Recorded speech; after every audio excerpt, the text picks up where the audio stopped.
Billie Jean.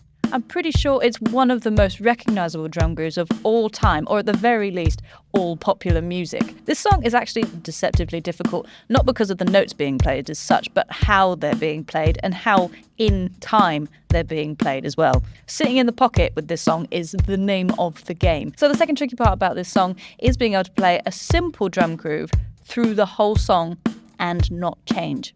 Minus a couple drum fills, but even then on the record, those sound like overdubs anyway. So we're going to be talking about this as if you're playing this live and not trying to recreate this in a studio or something like that. Now remember, as I have mentioned, this isn't a play-by-play, note-by-note tutorial of how to play Billie Jean, because there are so many of those at this point. However, if you want the full sheet music, it is available down below. Just follow the link. So let's break down this groove that you're going to be playing a lot of. It's just an eighth note groove. And what do I mean by this? Eighth notes played on the hi-hat. 1 and 2 and 3 and 4 and. It might be quite fast if you're a beginner, so there's two kind of different ways you can approach it. Just make sure that you're remaining relaxed while you're doing it. That's the key to almost all drumming. You've got two ways you can look at this. Thumb on top, use the fingers, make sure you're using the bounce to your advantage. No rigid arms, we don't want that. Or hand on top if you want to, still engaging the fingers. Whatever works for you and sounds most consistent is the way you should probably go. So we got this. 1 and 2 and 3 and 4 and. Fantastic. Now we're going to play a bass drum on 1 and 3 as well as the hi-hat. 1 and 2 and 3 and 4 and. Get that nice and consistent. Get used to it. If you've never done three-way coordination before, this might be quite tricky. 1 and 2 and 3 and 4 and 1 and 2 and 3 and 4 and. If you got that, fantastic. Then add the snare drum underneath the right hand on 2 and 4.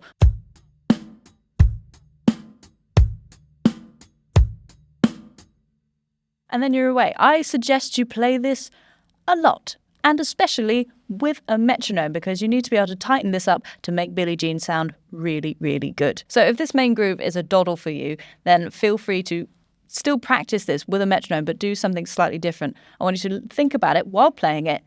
Go limb by limb. So just focus on the kick drum and where it's falling with the metronome. Make that sit really tightly. And then once that's nice and good, bring it over to the snare drum, do the same thing, then do the same thing with the hi-hat. And hopefully that should make the whole groove really nice and cohesive. And it's also quite a meditative practice. That word is not meditative. Okay.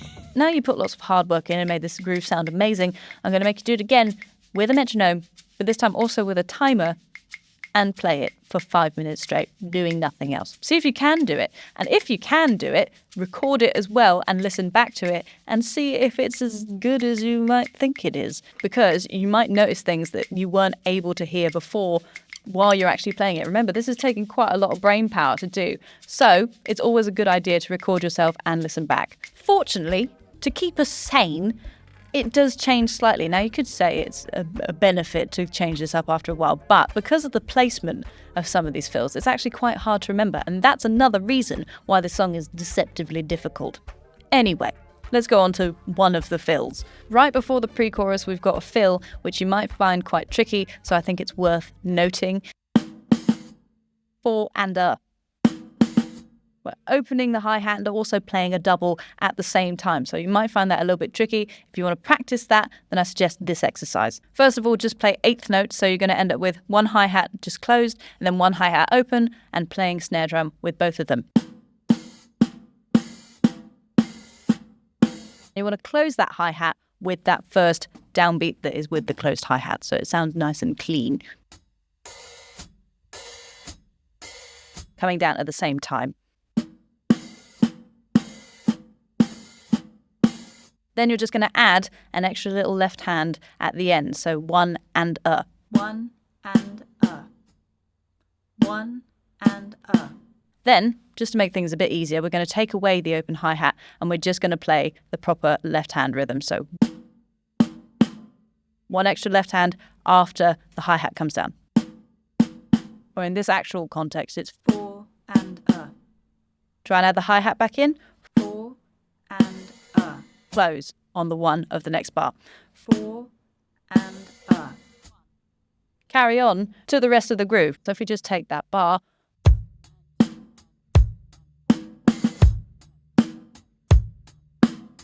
next thing, it's an overdub or a kind of sound effect that's added in. It's a whip sound in the pre-chorus. I'd say don't worry about that one so much, only worry about the open hi-hat on the and of 4. We've also got something else quite interesting going on in this pre-chorus.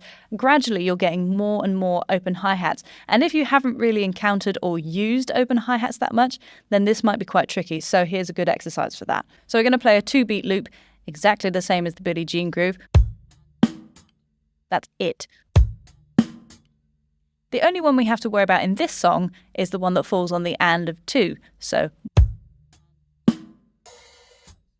but while you're here, you may as well learn how to do all the rest of them as well, because it's just useful and it will come up in other songs. So you may as well kill 2 birds with 1 stone. So instead of starting on the and of 2, start on 1. 1 and 2 and 1 and 2 and. You're going to be closing this hi-hat on the next 8th note after you've opened it. 1, close, 2, and. 1, close, 2, and. Once that's comfortable, move on to the and of 1. 1 and 2 and. 1 and 2 and. Rinse and repeat. Beat 2. 1 and 2 and. 1 and 2 and. 1 and 2 and. Next, the and of 2, the important one that we're going to need for Billie Jean. 1 and 2 and. 1 and 2 and. This is the one you really want to get down because obviously we're playing it in this song, so focus on that one the most, but the other ones are also really, really useful. So once we get to the chorus, we also get to the only fill really in this song that repeats over and over again in various different places. If you want to see exactly where they come up, then feel free to check out the chart that is available just below. But it's quite simply that.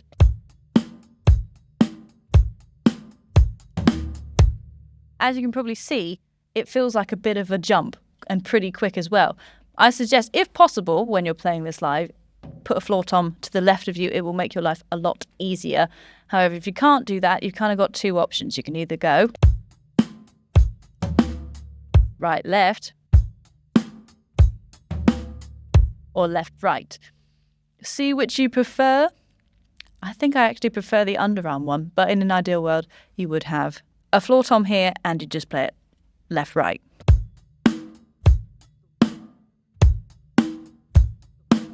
There is only one variation of this fill way, way later in the song, and it just goes like this. Just got an extra floor tom. 1, 2, 3, a 4E. I still personally think that putting your left hand underneath is much easier, but again, whichever one works for you, go for it. My last piece of advice with this is try and learn to really enjoy just sitting back into a groove and relaxing into playing the same thing over and over again. It's so easy, especially with grooves like this, to overplay, and that might just ruin the song and the performance. So bear that in mind when you're playing this and also other songs. If you'd like the full chart for this, feel free to check out the link below. Also, any timestamps for anything I've mentioned are also below, so check those out as well. Other than that, have a great day, and I'll see you in the next video. Big love. Hello everybody, this is Emma from the future, telling you that there are more videos like the one you just watched about more famous songs. So if you want to check that out, the playlist is here. Enjoy.